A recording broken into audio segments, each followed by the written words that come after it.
Hello students, आज हम लोग पढ़ने वाले हैं क्लास 7th का चैप्टर हीट। इस चैप्टर में आपने सबसे पहले 1 मिनट में हम लोग ये देख लेते हैं कि हीट चैप्टर में आपने क्या क्या चीज़ें पढ़ ली हैं अभी। तो हीट चैप्टर में आपने अभी तक जो पढ़ा है इसमें आपने पहले तो पढ़ा है टेम्परेचर क्या है, टेम्परेचर का मेज़रमेंट हम कैसे करते हैं, जिसमें आपने क्लिनिकल थर्मोमीटर और लेबोरेटरी थर्मोमीटर के बारे में पढ़ा हुआ है। इसके बाद आपने इसमें क्लिनिकल और लेबोरेटरी थर्मोमीटर के अलावा हीट के ट्रांसफ़र के बारे में आप पढ़ रहे थे।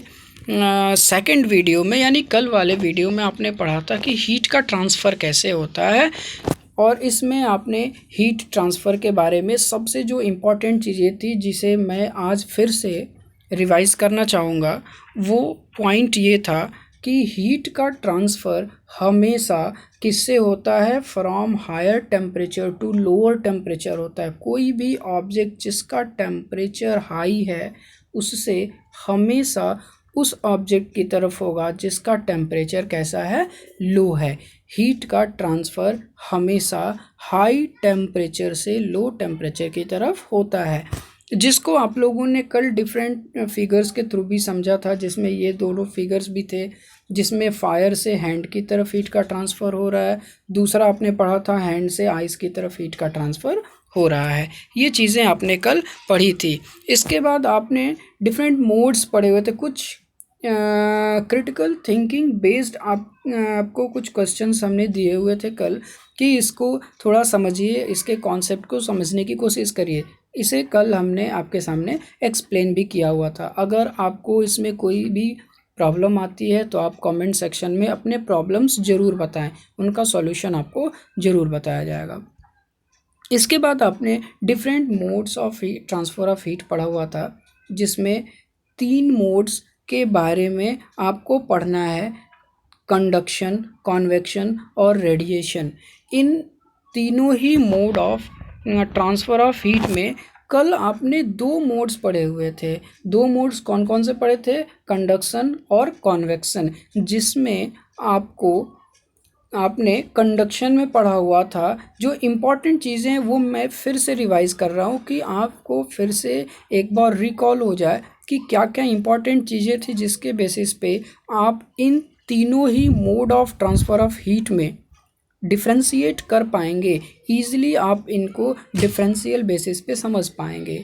जिसमें पहला आपने जो पढ़ा था कंडक्शन, कंडक्शन में इम्पॉर्टेंट क्या क्या चीज़ें थी ये ज़रा समझिए। कंडक्शन में जो इम्पॉर्टेंट था वो ये था कि हीट का ट्रांसफ़र ये एक एंड से दूसरे एंड को होता है।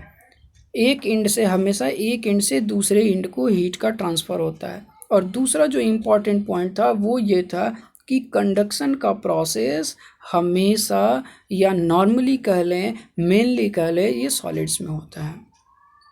दूसरा प्रोसेस आपने जो पढ़ा था इसी के बेसिस पे, कंडक्शन के बेसिस पे आपने डिवाइड भी किया हुआ था जो भी मटेरियल्स हैं उनको कंडक्टर और नॉन कंडक्टर में, चूँकि ये आपने क्लास 6 में भी पढ़ रखा है, इसलिए इसको बहुत ज़्यादा फोकस न करते हुए आगे मैं बढ़ रहा हूँ। दूसरा जो आपने पॉइंट पढ़ा था वो क्या था, दूसरा जो मोड था वो था कन्वेक्शन। कन्वेक्शन के बारे में आपने पढ़ा था कि ये एक ऐसा प्रोसेस है जिसमें हॉट एयर या वाटर ये हमेशा, चूँकि लाइट इन वेट होता है, इसका वेट कम होता है, हल्का होता है, इसलिए जो गर्म हवा या पानी है वो हमेशा ऊपर की तरफ उठती है। Water in the sense water vapour, या आप यूँ कह लें कि आप जिस वेसल में वाटर रखे हुए हैं, आप कभी देखिए एक ट्रांसपेरेंट किसी वेसल में, जैसे ग्लास का बना हुआ कोई वेसल हो, उसमें आप वाटर रख के हीट करते हैं और उसको आप अगर ध्यान से देखें आप तो उस वेसल के सेंटर में आपको वाटर का मूवमेंट अपवर्ड दिखाई पड़ेगा, ऊपर की तरफ मूव करता हुआ वाटर मॉलिक्यूल्स दिखाई पड़ेंगे, वाटर अपवर्ड मूवमेंट करता हुआ दिखाई पड़ेगा। और उसके साइड वाइज लैटरल साइड में जो वाटर है वो आपको डाउनवर्ड मूव करता हुआ दिखाई पड़ेगा। और अक्सर आपने देखा भी है जब वाटर बॉयल करता है, जब आप वाटर हो या मिल्क हो बॉयल करते हैं तो आपने देखा होगा एक इवोपरेशन क्रिएट होता है, या यूँ कह लें कि एक उभार सा बनता है। ये जो उभार ये कहाँ पे दिखाई पड़ता है आपको? उस वाटर के सेंटर में, बिल्कुल बीच में दिखाई पड़ता है। ये उबलता हुआ वाटर या मिल्क आप देखें तो ये कॉन्वेक्शन था। ज़रा कॉन्वेक्शन को फिर से यहाँ पे हम लोग देखते हैं। तो ये प्रोसेस कैसा है?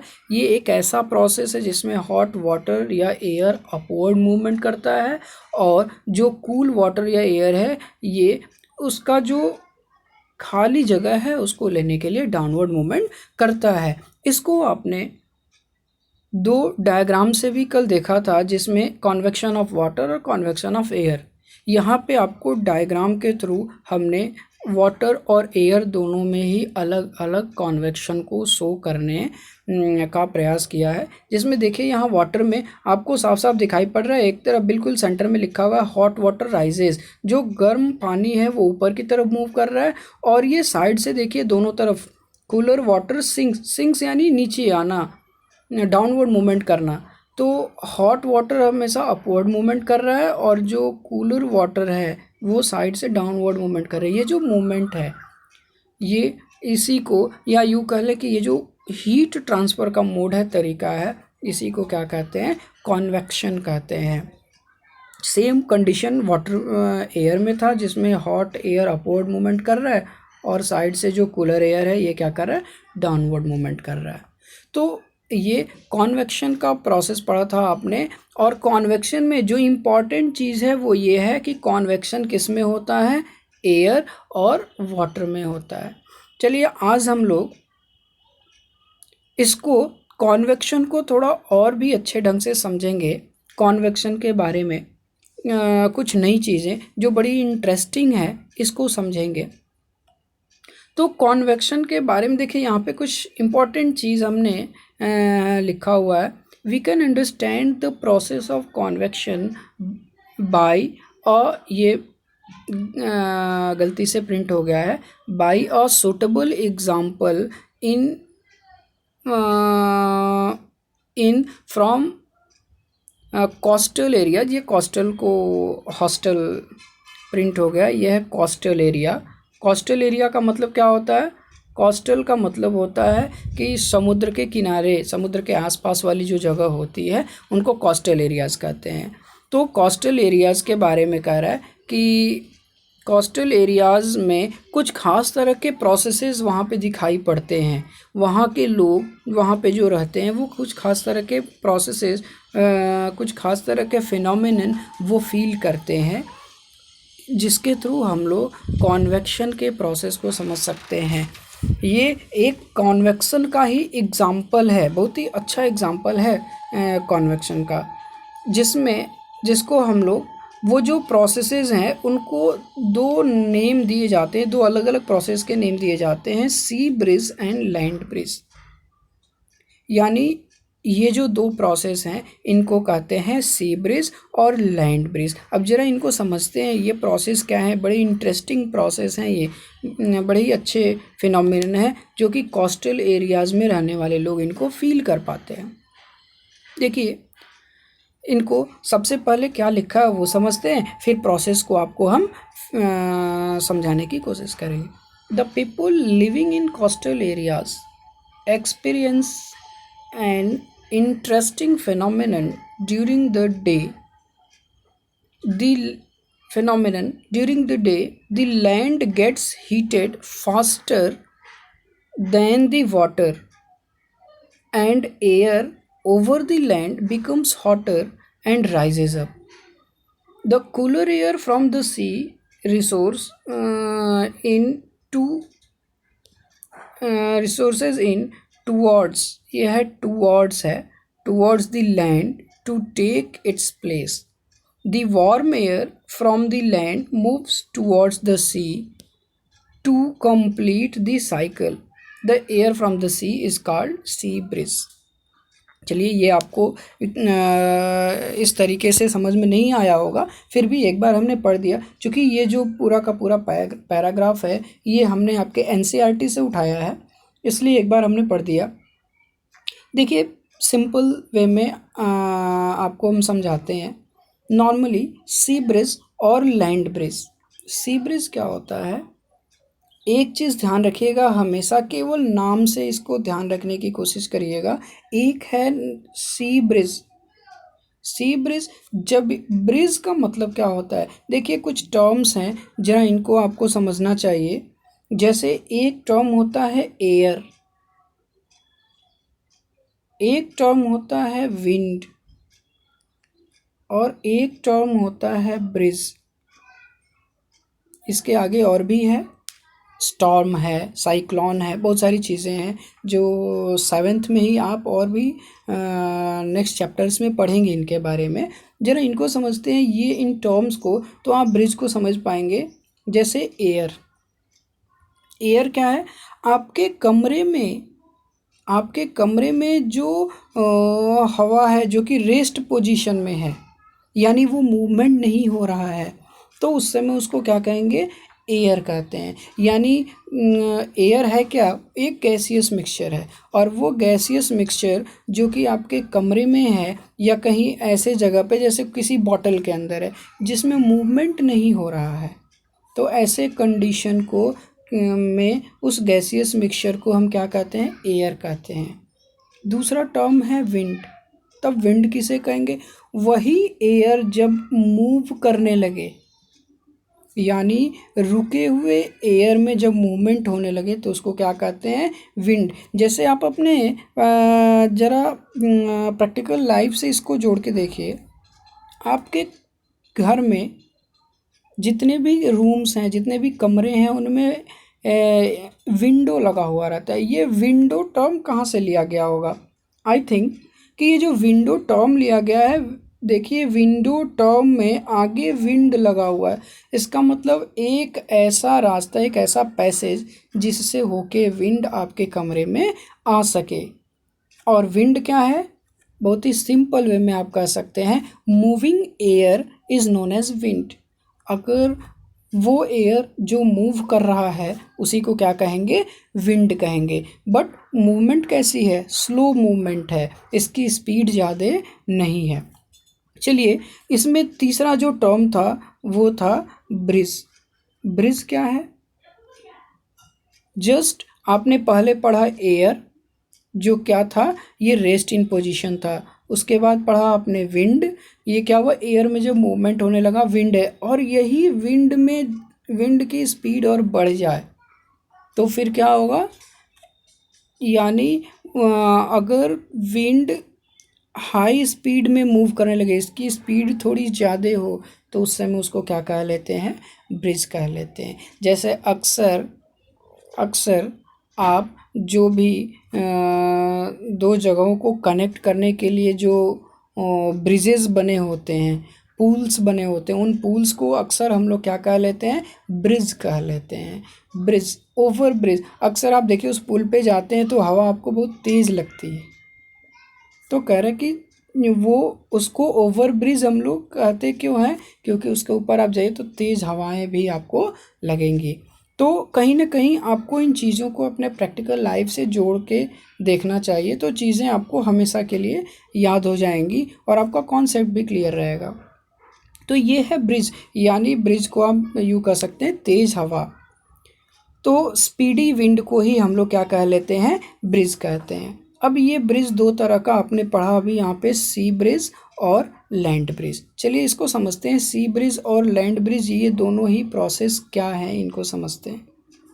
यहाँ पे आपको हमने एक फिगर के थ्रू सी ब्रिज और लैंड ब्रिज को समझाने की कोशिश की है। देखिए इसमें दो फिगर है, एक ये है, एक ये डायग्राम है और एक ये डायग्राम है, दो है। जिसमें सबसे पहला जो डायग्राम है, ज़रा इसको समझने की कोशिश करिए। यहाँ पे देखिए इस डायग्राम में आप देख रहे हैं कि ये वार्म एयर, ये जो रेड कलर से एयर शो किया गया है, लिखा भी गया है यहाँ वार्म एयर अपवर्ड मूवमेंट कर रहा है। और ये कूल ब्रिज, ये कहाँ से हो के आ रहा है, ये देखिए ये क्या है, सी को, कोस्टल एरिया में ये सी को शो किया गया है, और ये क्या है, लैंड एरिया है, यहाँ लिखा भी गया है। आप देखिए यहाँ पे डायग्राम में, यहाँ नीचे लिखा गया है ना, एक तरफ लिखा गया है लैंड और एक तरफ लिखा गया है सी।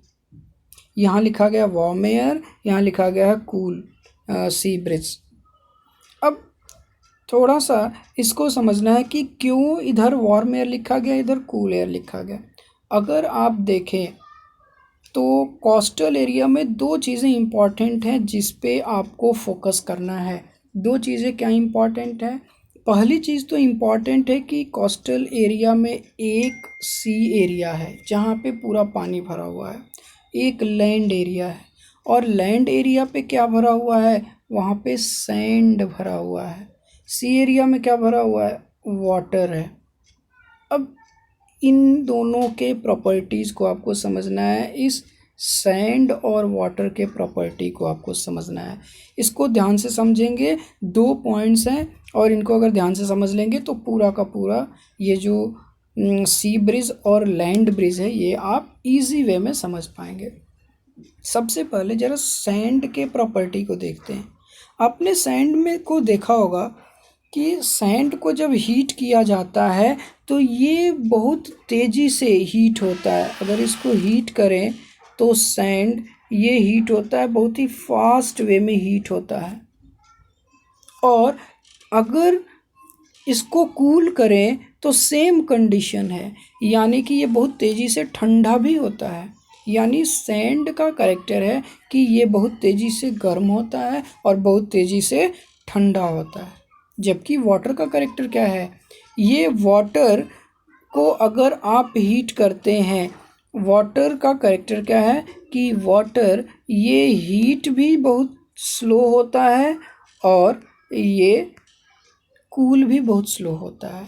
यानी वाटर को जब गर्म करें तो देखिए धीरे धीरे पानी गर्म होता है ना, और फिर उसको रख दें, फ्लेम को बंद करके रख दें तो वो धीरे धीरे यानी बहुत समय लेता है ठंडा होने में। जस्ट यही उस सी में जो वाटर है, देखिए सी में जो वाटर है इसकी प्रॉपर्टी है कि बहुत धीरे धीरे गर्म होता है, बहुत धीरे धीरे ठंडा होता है। इस लैंड पे जो सैंड है उसकी प्रॉपर्टी है कि वो बहुत तेज़ी से गर्म होता है और बहुत तेज़ी से ठंडा भी होता है। और इन्हीं दोनों के इस प्रॉपर्टी की वजह से ये बहुत ये जो फेनोमेनन है सी ब्रिज और लैंड ब्रिज देखने को मिलता है। चलिए अब आते हैं ज़रा, अब इन दोनों प्रॉपर्टीज़ को यूज़ करके हम लोग समझते हैं सी ब्रिज और लैंड ब्रिज को। सबसे पहले देखते हैं इसमें कि ड्यूरिंग डे टाइम, देखिए इधर लिखा हुआ है डे टाइम, दिन के समय क्या होगा? सनलाइट ज़्यादा होगा।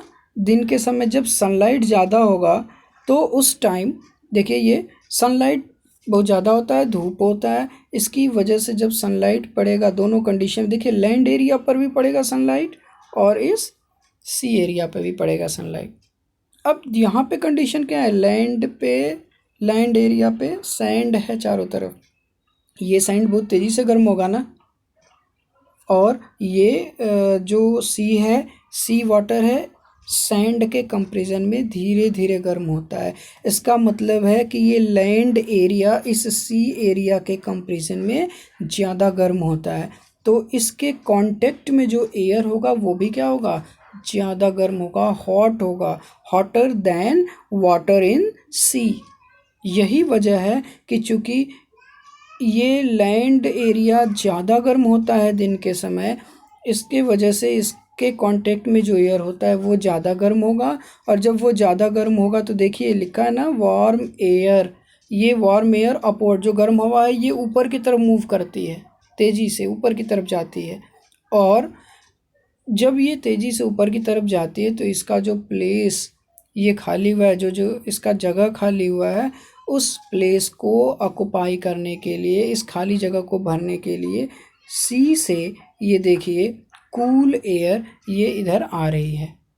अब यहाँ पे जो हवा है, जो विंड है या जो ब्रिज है, इसका मूवमेंट कहाँ हो रहा है? तो जो ब्रिज है इसका मूवमेंट सी से लैंड की तरफ हो रहा है।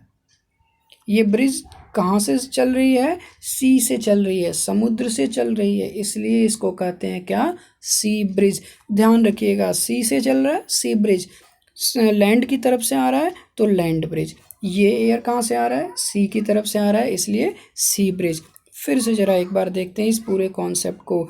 आपने दो तीन चीज़ें देखी इसमें, पहला, डे टाइम में क्या होता है, सनलाइट लैंड एरिया पे भी पड़ता है, सनलाइट इस सी पे भी पड़ता है। इस सी वाटर के कंपैरिजन में लैंड एरिया जो है ये तेज़ी से गर्म होता है, क्योंकि यहाँ पे सैंड होता है। जब तेज़ी से गर्म होता है तो इसके कांटेक्ट में जो एयर है वो भी तेज़ी से गर्म होगा।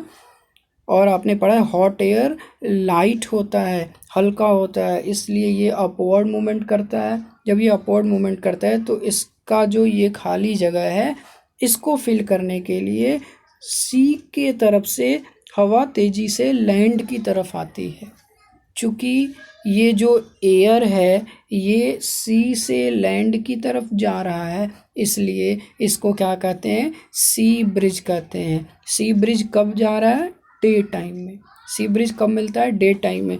और देखिए यही वजह है कि जो कोस्टल एरिया में जो घर हैं, कोस्टल एरिया में जो भी घर बनाते हैं, अपने घर के दरवाजे या खिड़कियां जो हैं समुद्र की तरफ रखते हैं, सी की तरफ, क्योंकि ये क्या होता है, सी से दिन के समय ठंडी हवा जो है वो समुद्र से इनके घरों तक पहुंचती है। चलिए दूसरा प्रोसेस देखते हैं। तो ये आपने अभी समझा सी ब्रिज। दूसरा प्रोसेस देखते हैं, वो है लैंड ब्रिज।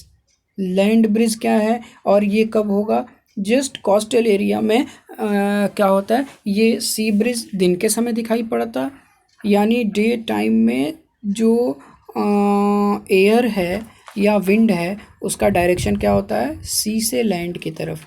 लेकिन जैसे ही नाइट होता है, रात होती है, जस्ट उल्टा हो जाता है प्रोसेस बिल्कुल रिवर्स कर जाता है। यानी नाइट टाइम में जो एयर या विंड का डायरेक्शन है, जो ब्रिज का डायरेक्शन है, वो क्या होगा, लैंड से सी की तरफ जाता है, यानी इसका डायरेक्शन जस्ट उल्टा हो जाता है। और यही वजह है कि जब लैंड से सी की तरफ विंड का मूवमेंट होता है, ब्रिज का मूवमेंट होता है, इसलिए इसको कहते हैं लैंड ब्रिज। अब चलिए समझने की कोशिश करते हैं ऐसा कैसे हुआ, इसका क्या रीज़न है। नाइट टाइम में ये डायरेक्शन, ब्रिज का डायरेक्शन अपोजिट कैसे हो गया, उल्टा क्यों हो गया। तो देखिए फिर से वही आप सैंड और वाटर के प्रॉपर्टी पे फोकस करिए। आपने पहले ही पढ़ा था कि ये जितनी तेज़ी से लैंड एरिया, यानी इसका जो सैंड है लैंड एरिया पे, जितनी तेज़ी से ये हॉट होता है उतनी तेज़ी से कूल भी होता है। तो ये बहुत तेज़ी से नाइट टाइम में क्या होता है, बहुत तेज़ी से ये ठंडा हो जाता है, क्योंकि नाइट टाइम में सन तो है नहीं, तो ये सैंड बहुत तेज़ी से बिल्कुल ठंडा हो जाता है, जबकि ये वाटर, सी वाटर जो है ये धीरे धीरे ठंडा होता है। अब नाइट टाइम में अगर आप कंपेयर करें तो ये जो लैंड एरिया है या सैंड है, ये इस सी वाटर के कंपैरिजन में ये कूल है, जबकि ये जो सी वाटर है ये वार्मर है। देखिए लिखा भी है यहाँ पे, ये वार्मर है, जबकि ये लैंड एरिया जो है ये क्या है, कूल है, ठंडा है। सिंपल है, जब ये एरिया कूल है और ये एरिया वार्मर है तो इस एरिया के कांटेक्ट में जो एयर होगा वो भी वार्म होगा, और वो वार्म एयर क्या होगा, अपवर्ड मूवमेंट करेगा। और अपवर्ड मूवमेंट करके ये जाता कहाँ है, अगेन ये अगेन लैंड एरिया की तरफ ही जाता है। देखिए इसका डायरेक्शन अगर आप देखें तो ये लैंड एरिया की तरफ ही जाता है। क्यों जाता है, क्योंकि लैंड एरिया से जब कूल एयर सी की तरफ जाएगा तो वार्म एयर उसकी जगह लेने के लिए फिर लैंड एरिया की तरफ जाता है। खैर ज़रा इसको समझते हैं पहले। तो आपने सबसे पहले ये देखा कि नाइट टाइम में लैंड एरिया तेज़ी से ठंडा होता है, सी एरिया क्या होता है, धीरे धीरे ठंडा होता है, इसलिए लैंड एरिया के कंपैरिजन में सी एरिया वार्मर होता है। इसलिए इसके कांटेक्ट में जो एयर है वो वार्म होता है, और वार्म होने की वजह से वो warm air light in weight होता है, वो अपवर्ड मूवमेंट करता है। और जब ये अपवर्ड मूवमेंट करता है तो इसका जो प्लेस जो खाली हो गया, जो खाली जगह है, इस एम्प्टी प्लेस को भरने के लिए, इस प्लेस को ऑक्युपाई करने के लिए लैंड की तरफ से ठंडी हवा ये सी की तरफ मूव करती है। और चूँकि ये लैंड से सी की तरफ मूव करती है, ये हवा कहाँ से चल रही है, लैंड की तरफ से चल रही है, इसलिए इस ब्रिज को क्या कहते हैं, लैंड ब्रिज कहते हैं। तो ये दो बड़ी इंपॉर्टेंट चीज़ें आपने पढ़ ली, सी ब्रिज और लैंड ब्रिज। चलिए, तो आज के क्लास में बस इतना ही। नेक्स्ट हम लोग नेक्स्ट पार्ट में इस चैप्टर के कुछ और भी इम्पॉर्टेंट टॉपिक्स के बारे में पढ़ेंगे। तब तक के लिए धन्यवाद। आप सभी वीडियोस को ज़रूर देखिए।